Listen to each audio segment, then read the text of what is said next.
তো আজকে তোমাকে মাঝে লইয়া আইসি একটা ঝাঁকানাকা রেসিপি। ঝাঁকানাকা মানে ঝাঁকানাকা, এটা খাইলেও পস্তাবা, না খাইলেও পস্তাবা। নসুন দিয়ে আপা আর শুটকির রেসিপিটা দেখা আর আমি সহ্য করতে পারলাম না। এটা ট্রাই না করা পর্যন্ত আমার ঘুমে আসতেছিল না। তো আমি তাই এটা ট্রাই করার জন্য সব উপকরণগুলো নিয়ে আসছি, একে একে সব ভেজে নিচ্ছিলাম।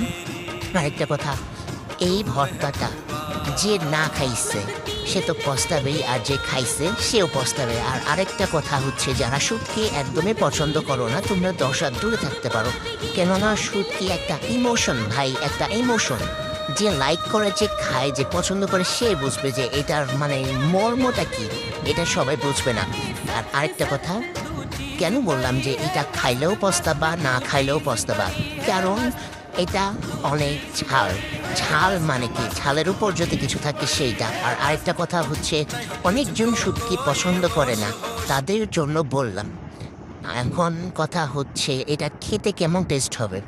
যেহেতু আমাদের নসন্দের আপা রেসিপিটা দিয়েছে, তো অনেকই মজা হবে। আর সত্যি কথা, এটা খাইতে অনেক টেস্টি হয়েছে গাইস, বিশ্বাস করবা না।